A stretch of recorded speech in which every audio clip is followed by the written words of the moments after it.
কি উপকার হয়েছে ভাই? জি আলহামদুলিল্লাহ অনেক উপকার পাইছি। আমি অনেক জায়গাতে অনেক ওষুধ খাইছি, কোনো ভালো কোনো রেজাল্ট পাই নাই। আমি হোমিও, অ্যালোপ্যাথিক, আয়ুর্বেদিক সব রকমের ওষুধ খাইছি, কোনো রেজাল্ট ভালো হয় না। আসলে ভাই দেখেন, মানুষ এই যে বিভিন্ন জায়গাতে চিকিৎসা নিয়ে প্রতারিত হচ্ছে না, আল্লাহ তাআলা রূপ যেরকম দিচ্ছে ওষুধও সেরকম দিচ্ছে। এজন্য আপনারা যত দুর্বলে থাকেন ইনশাআল্লাহ সমস্যার সমাধান আছে। যারা 10 বছর 15 বছর ধরে ভুগতেছেন রোগে, আল্লাহ তাআলা রোগ যেরকম দিচ্ছে ওষুধ দিচ্ছে। আমাদের ওষুধ সেবন করার সম্পূর্ণ স্থায়ী ভাবে রেজাল্ট পাবে। ঠিক আছে। এজন্য ভাই এই ভাইয়ের মতন দেখেন অনেক মানুষ, অসহায় মানুষ এরকম সংসার করতেছে কিন্তু ভালো কোনো রেজাল্ট পাচ্ছে না, যৌন রোগে ভুগতেছেন, বিভিন্ন জায়গায় চিকিৎসা নিতেছেন, খালি প্রতারিত হচ্ছেন, কিন্তু আসলে ওষুধের জায়গায় তারা আসতে পারতেছে না।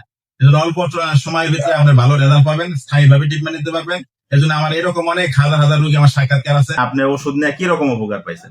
জি আলহামদুলিল্লাহ অনেক উপকার পাইছি। আপনার এখানকার আগে অনেক জায়গায় ওষুধ খাইছি, কোনো জায়গায় কোনো সফলতা পাইনি।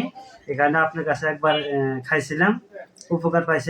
আলহামদুলিল্লাহ আমি ওষুধ খেয়ে খুবই উপকার পেয়েছি। আমি অনেক জায়গাতে অনেক ওষুধ খাইছি, কোনো ভালো কোনো রেজাল্ট পাই নাই। আমি হোমিও, অ্যালোপ্যাথিক, আয়ুর্বেদিক সব রকমের ওষুধ খেয়েছি, কোনো রেজাল্ট ভালো হয় না। কি উপকার হয়েছে ভাই? জি আলহামদুলিল্লাহ অনেক উপকার পাইছি।